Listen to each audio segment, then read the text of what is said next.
30वां अध्याय तृतीय स्कंद देह गेह में आसक्त पुरुषों की अधोगति का वर्णन। श्री कपिल देव जी कहते हैं, माता जी अपनी माता जी को समझा रहे हैं कपिल देव जी।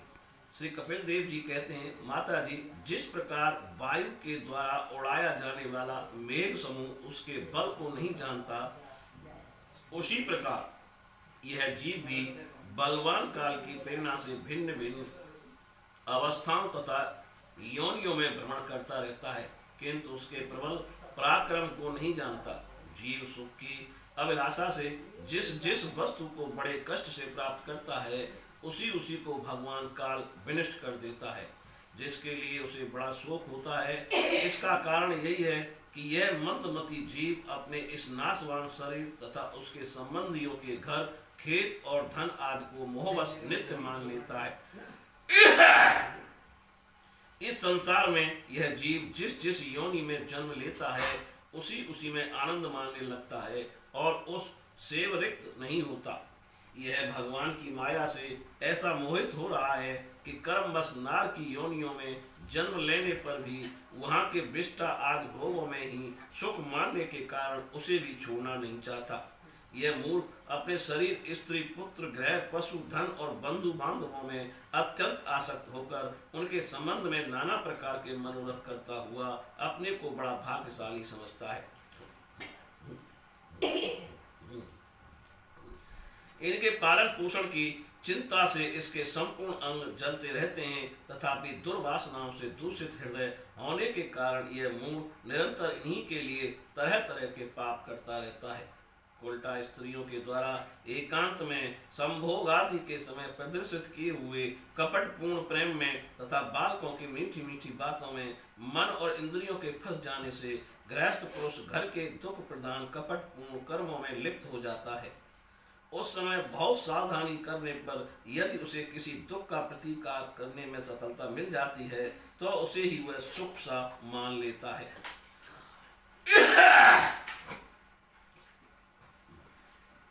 जहाँ तहाँ से भयंकर हिंसा वृत्ति के द्वारा धन संचय कर यह ऐसे लोगों का पोषण करता है जिनके पोषण से नरक में जाता है। स्वयं तो उनके खाने पीने से बचे हुए अन्न को ही खाकर रहता है। बार बार प्रयत्न करने पर भी जब इसकी कोई जीविका नहीं चलती, तो यह लोभ बस अधीर हो जाने से दूसरे के धन की इच्छा करने लगता है।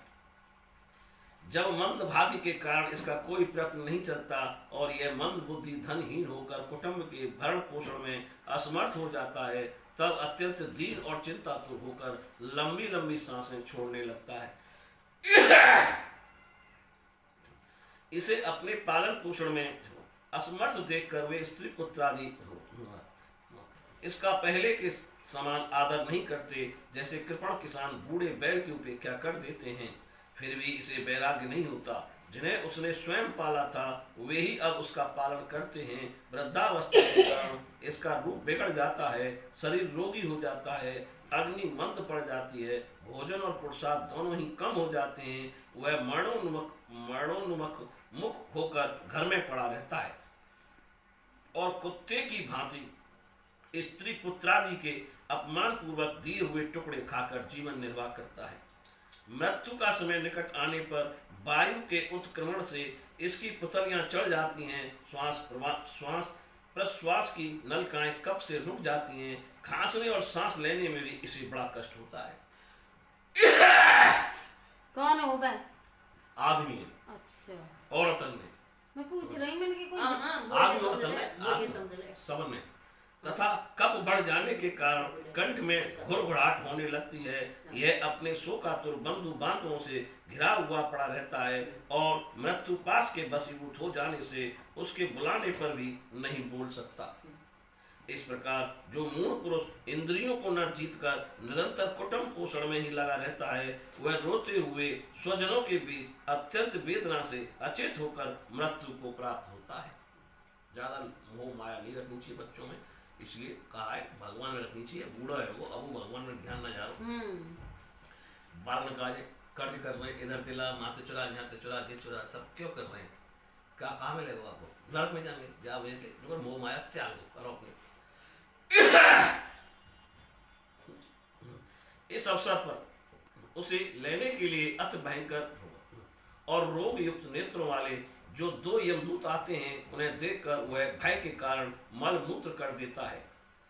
ये यमदूत उसे यातनादेह में डाल देते हैं और जिस प्रकार सिपाही किसी अपराधी को ले जाते हैं उसी प्रकार उसके गले में रस्सी बांधकर बलात् यमलोक की लंबी यात्रा में उसे ले जाते हैं। उनकी घुड़कियों से उसका हृदय फटने और शरीर कांपने लगता है। मार्ग में उसे कुत्ते नौचते हैं। उस समय अपने पापों को याद करके वह व्याकुल हो उठता है। यानी भगवान को याद करना चाहिए। भूख प्यास से बेचैन कर देती है तथा घाम दावानल और लूओं से वह तप जाता है। ऐसी अवस्था में जल और विश्राम स्थान से रहित उस तत्वालुकामय मार्ग में जब उसे एक पल आगे बढ़ने की भी शक्ति नहीं रहती, यमदूत उसकी पीठ पर कोड़े बरसाते हैं, तब बड़े कष्ट से उसे चलना ही पड़ता है। वह जहां तहां थक कर गिर जाता है, मूर्छा आ जाती है, चेतना आने पर फिर उठता है। इस प्रकार अति दुख में अंधेरे मार्ग से अत्यंत क्रूर यमदूत उसे शीघ्रता से यमपुरी को ले जाते हैं। यमलोक का मार्ग 99,000 योजन है। 99,000 योजन है। इतने लंबे मार्ग को 2 ही 3 मुहूर्त में तय करके वह नरक में तरह तरह की यात्राएं भोगता है। वहां उसके शरीर को धधकती लकड़ियों आदि के बीच में डालकर जलाया जाता है। कहीं स्वयं और दूसरों के द्वारा काट काट कर उसे अपना ही मांस खिलाया जाता है। यमपुरी के कुत्तों अथवा गिद्धों द्वारा जीते जी उसकी आंतें खींची जाती हैं। सांप, बिच्छू और डांस आदि डसने वाले तथा डंक मारने वाले जीवों से शरीर को पीड़ा पहुंचाई जाती है। शरीर को काट कर टुकड़े टुकड़े किए जाते हैं। उसे हाथियों से चिरवाया जाता है, पर्वत शिखरों से गिराया जाता है अथवा जल या गड्ढे में डालकर बंद कर दिया जाता है।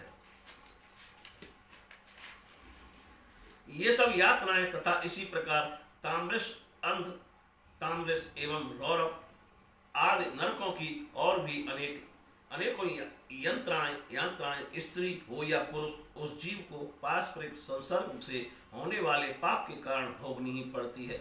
माताजी, कुछ लोगों का कहना है कि स्वर्ग और नरक तो इसी लोक में है, क्योंकि जो नरक की यातना है वे यहाँ भी देखी जाती हैं।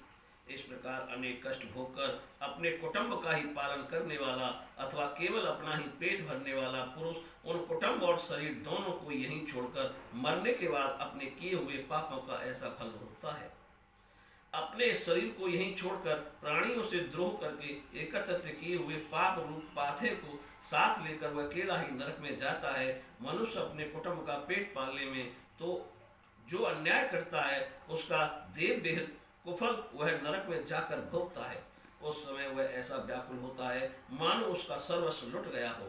जो पुरुष निरी पाप की कमाइयों से ही अपनी परवाह का पालन करने में व्यस्त रहता है वह अंधता मिश्र नरक में जाता है, जो नरकों में चरम सीमा का कष्टप्रद स्थान है।